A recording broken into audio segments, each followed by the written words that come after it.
Hi and good morning. I'm Nigel Howarth and this is another shed session. So welcome to sunny Lancashire. It's a bit nippy out there today. So we've got a really nice autumnal dish for you, which has got beetroot. And I've just picked this morning. So for those of you who haven't seen a beetroot with the leaf on, that's what one looks like. So we're going to use a red beetroot. And the ingredients that we're going to pair that with is in the main a ricotta cheese. So we're going to show you how to make a ricotta. We've got some pumpkin seed pesto, got some sage leaves, we've got some pumpkin seeds, we've got some chicory, rocket, and again something out of the garden which is very sort of autumnal and even Halloweenish is our little pumpkin or squash.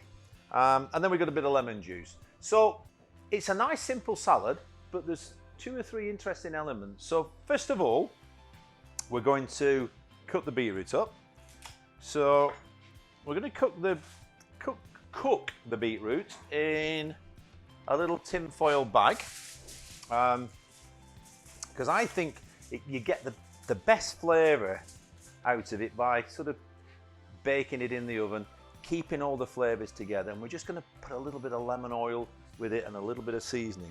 Okay, so we've got our bigger beetroot here and our smaller one. These are just out of my garden, as I said, so you know you don't get all the same size, which is pretty good, really, isn't it? You know, not everything comes in the same shape. Okay, so we'll just cut those through like so, and also, because they're organic, because you know there's no fertilizers or anything on them, you do get the odd animal that has a nibble at them. So don't worry about that, because ultimately that's nature, isn't it? So put our beetroots like so, and then I'm just going to sneak the other ones sort of almost in between. And this is enough for 4 portions, by the way, so we're just going to make a couple, but this is enough for 4. Let's just get them in there. Okay, I've got some, actually we'll use some of the Himalayan sea salt. Let's get that on there, because that's got the best flavour. And it looks good as well. Okay, so I got a batch of that, and then I've got my lemon olive oil. Okay, so just yummily, so you got those flavors because we've got lemon juice in the ricotta, so you know there's a lovely synergy there. Okay, and if you've cooked anything, if you're France, it's en papillote in a paper bag. And if you're from Lancashire, it's in a bag.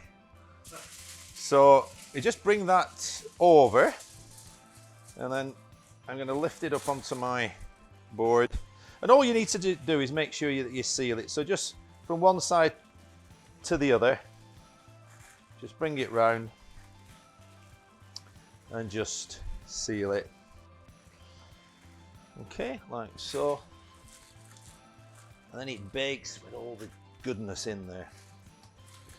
Okay, I've got an oven set at 180. We're just going to pop that in there. 50 minutes or an hour, and we're good to go. Okay, so the next thing is, I've got a pan on here, and we're going to get a little bit of milk. Now this is from the local dairy down the road by the river. So it's raw milk, and we want a couple of pints. This is really, I just thought it's a lovely thing to show you, because some of you may or may not have made cheese, and this could be the first cheese you ever make, because it's a cottage cheese, or if you're from Italy, it's a ricotta. Was that an Italian accent? Not quite sure. So I've got 2 pints of milk, in old terminology. Cut the squash. So, you're always wiping. Okay, so we've got a little, actually, before we cut it, we'll peel it. So, I love these. You know, I've grown these, and of course, I planted them a little bit late, so some haven't yet come, but I've got some really tiny ones. But what I was loving with this is that, you know, they do bring a lovely flavour. And you might think that's an obvious thing to say, but you know, sometimes we all think squashes, pumpkins, just taste of nothing, and often some of the big ones do, but these are really lovely and sweet and full of flavour. And of course, it's so lovely if you can, you know, if you can grow things yourself. And these are so easy to grow, so easy. So grow them for next year. Okay, so we get rid of that. And then we'll only need half. And I'm just going to take the seeds out of here. Right, so that's just with a teaspoon. In we go.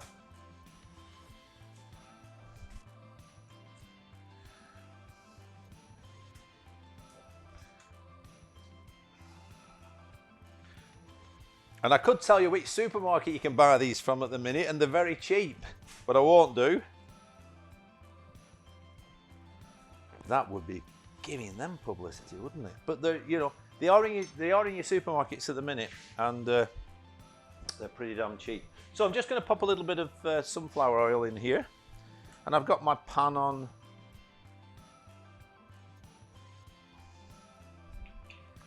There, I'm going to again use my sea salt.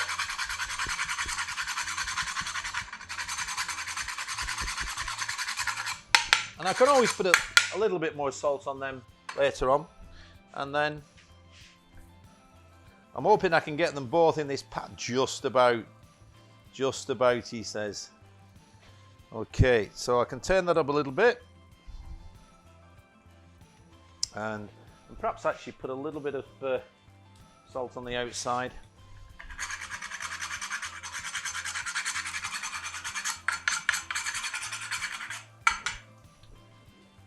Okay.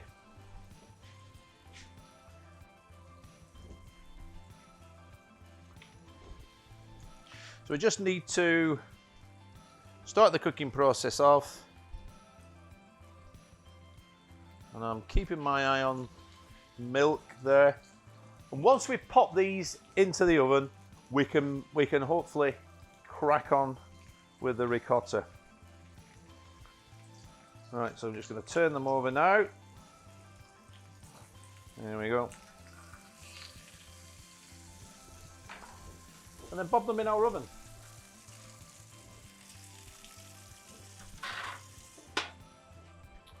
And that's about 20 minutes, okay? Right, okay, let's have a look where we are with our ricotta, with our milk. Yeah, I'm getting boiling feelings now, yeah. Okay, so we're gonna pop that onto there and just allow that to sit for a little minute. And while we do that, I can prepare the endive. I was just thinking what I could do then, and then I can just leave that for a minute. Get rid of that in there. Not a white. Okay, so the endive. Just need to take the chicory. Not overused as a salad garnish. You can use, you know, it's a vegetable as well as a salad because it braises up lovely. You just have to put a little bit of what I used to do when I was cooking over in Switzerland is we used to put kidney fat into the, not good if you're vegan. We used to put kidney fat in, and that has an acidity, and that keeps the endive from going brown. Because of course, if you just put this into you've got to bring it up from cold water if you're going to cook it. Bring it up from cold, and then cook it. Don't plunge it into boiling water. If you plunge it into boiling water, it will just go black. So it oxidizes straight away. But it's lovely, and you know I love bitter things in salads. if you counterbalance that with sweet things, which is what we're doing with the beetroot, if you think about it. Okay, so I've got those leaves there. I can just cut the base off them like so, and then I just want to just nip the leaves in half. Okay, I'm making this look actually more difficult than it is, but just simply cut them in half like so.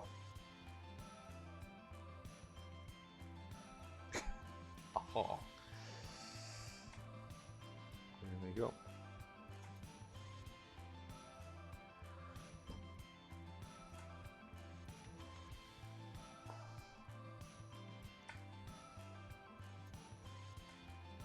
Okay, and they're ready now for our salad. So we can go straight onto the ricotta, okay, and just mix that. Now, have you got that? Are you into our pan of milk? Yes. Okay, so I'm going to pop a little bit of salt in there, sort of half a spoonful, and then pop in. Can you see that straight away? See how that splits straight away? And basically, we need to keep stirring that. And as it settles and the curd splits out from the whey, so the milk separates, you then have the most basic. If you want to be pedantic, it's a curd. So it's a cottage cheese stroke ricotta. Okay, we allow that to cool, and then at the back of me here, I've got a muslin cloth, a tammy cloth, and you just pour that through and correct the seasoning, and then here, presto, you've got ricotta cheese. So we'll do that process, and so you can see that as we're moving along with the dish now. Okay, so we just got to now wait for our beetroot to cook and our squash, so we'll be back in a minute. Okay, our beetroots had 50 minutes and the squash should be ready as well. So let's take the squash out there. Oh, they look yummy, yummy. And then the beetroots, I'm going to grab those and pop those there. Now we need to allow everything just to cool down for a minute. Okay, and whilst we're doing that, we can just pop our cheese now into, I've got this fine sieve with the tammy cloth, and we can and make our little cottage cheese. Yummy, yummy. Okay, and that process takes about an hour, so hence why I made one yesterday, and we can use that one. So we'll get rid of that, and we can show you that at the end when that's all drained through, so you don't think I'm fibbing. And pop that over there to drain. Okay, right. Now, I need to just get into our beetroot, and oh, that smells yummy, yummy. And I've got a pestle and mortar here, and if I can really carefully, and you can see the beetroot there, if I can just get the juices out of the beetroot without losing the beetroot into my pestle and mortar, then I've got my dressing.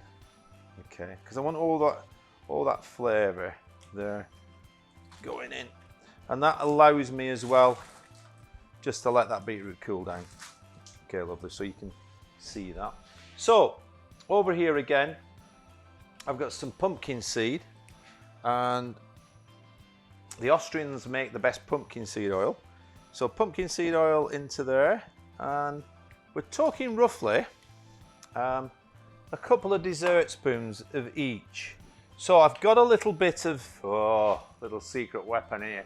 It's a little bit of apple vinegar, and this is a good quality one. This is -8, which you can get online, which looks like that, or you can just buy a good quality apple vinegar. So that's into there. I'm going to add a little drop of olive oil. I've got my little there.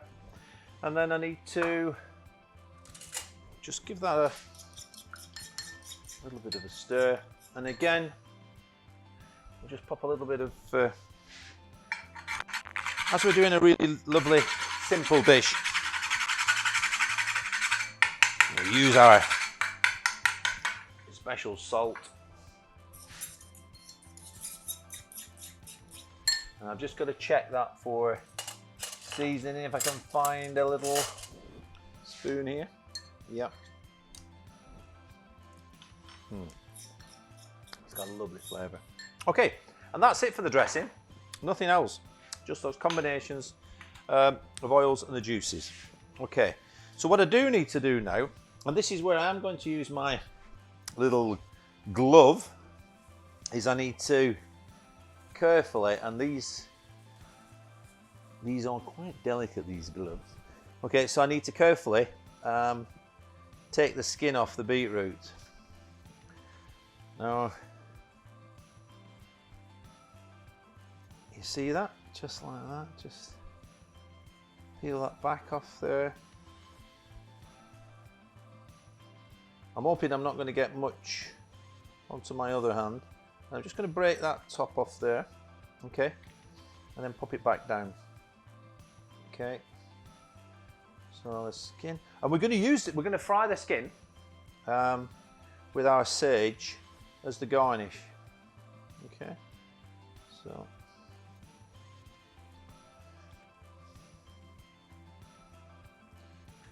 okay.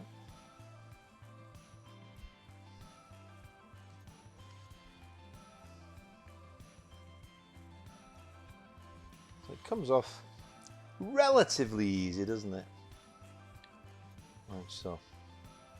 Okay, so I've got most of that done, and I only need half of it to do. Look at that.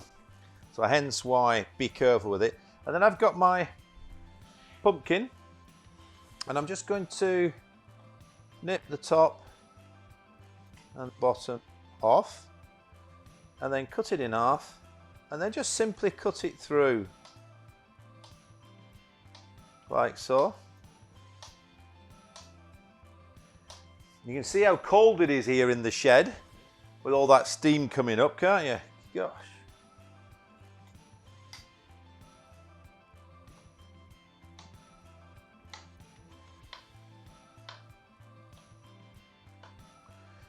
There we go. There's a little bit of pumpkin seed left in there. And we get rid of that. So we can move that away now and bring in our other pan. Or actually, why don't we just use, because I've got the, why don't we use that pan there? Because that's already got the oil in there. Get rid of our little glove. There we go. And pop that onto there.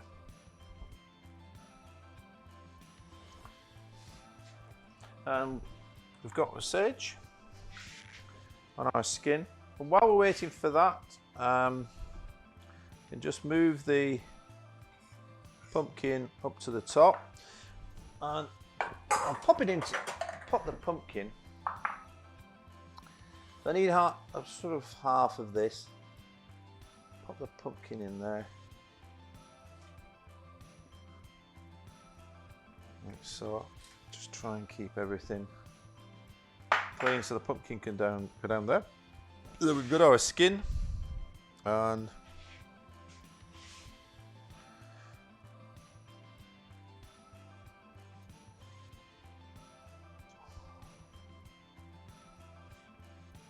you see now that's heating up. So there we go. Put those sage leaves. Oh gosh, and the smell of sage is just such a wonderful thing. And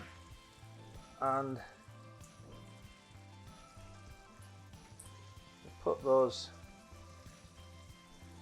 beetroot skins in there. Like so.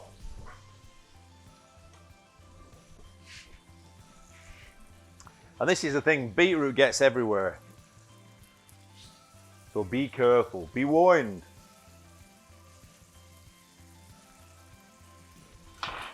Tell you. I'm going to put a little bit of sunflower oil in there. Just to help me with that. And then, yep.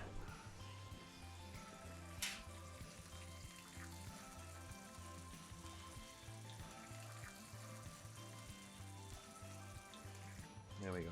So just leave that nice and gently now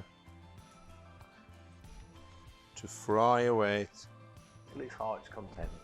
Okay, and just trim up our beets here, and then just going to cut them through 3 times. And you can, it's up to you, exactly what thickness you want to cut the beetroot, but 3 times is nice. Just a nice piece of beetroot then, like so.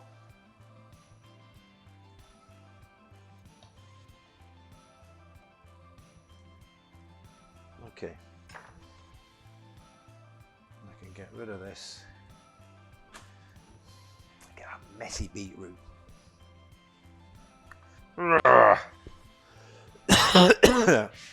It's a wonderful ingredient, but it isn't half messy.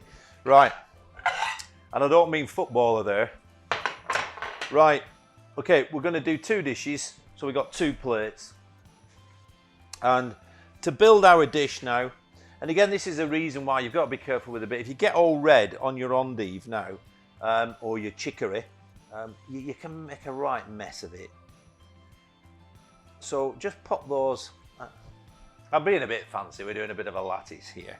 And just pop those,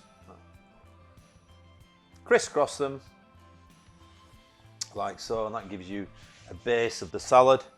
And then we're going to put some rocket just loosely onto the bottom,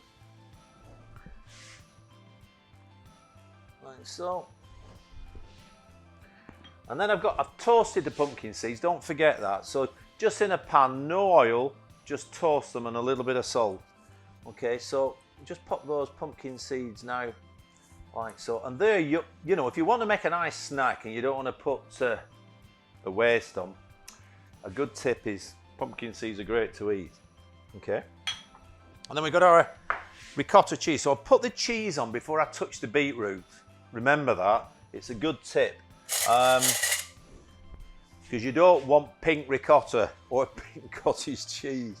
So let's have a look at that. And this is a rustic dish, so we can pop that cheese sort of like that there at the front. And just there you go, a couple of lumps. If you want a bit more, put a bit more on. It's entirely up to you. Okay, so now I can manhandle my beetroot, but again, be careful. So I'm just going to put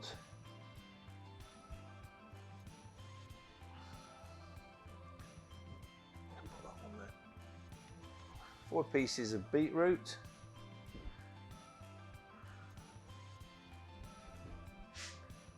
Like so. And again, okay.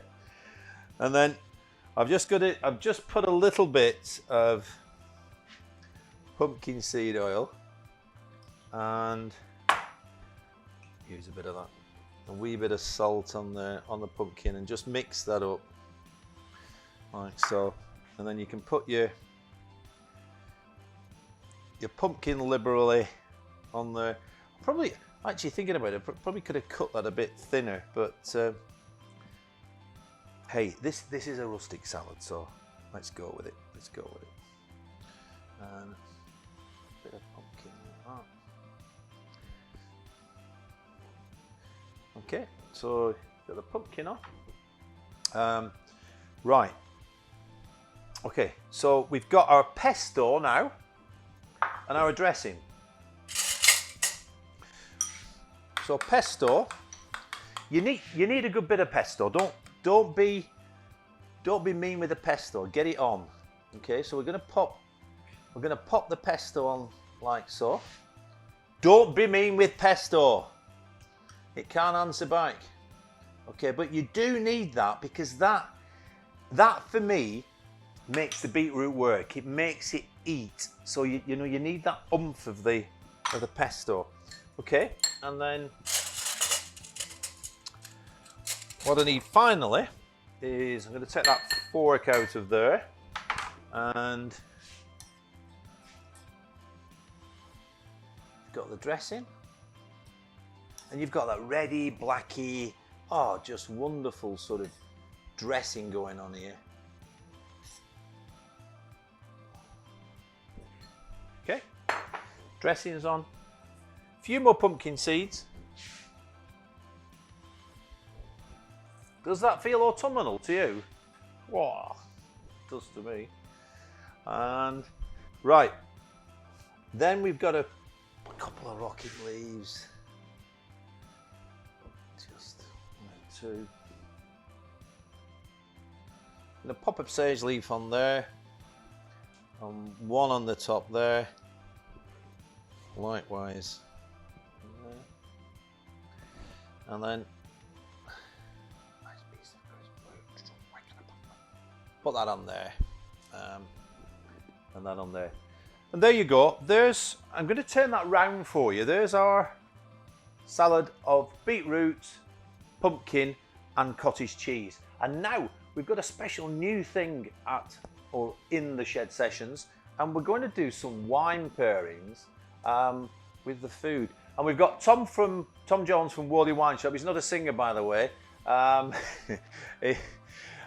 he's suggested this Moscato d'Asti, which is a slightly sparkling Moscato. And Moscato, tends to be quite floral in flavour. So shall we have a little try?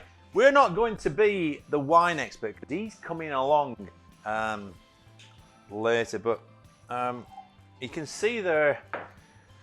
We need to just see whether that actually really works. So let's have a little try of our salad. I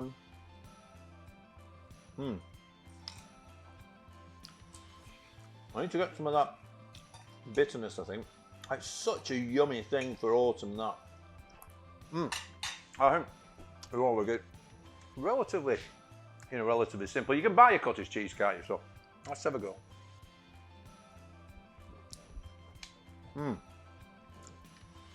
So we've got a lot of sweetness there. Some might say it might be a little bit too sweet, but it doesn't not work. It's really quite nice, and it washes around the salad. So that's the recommendation from Worley Wine Shop. I'll just eat this salad. Thank you. Hi, I'm Nigel Howarth.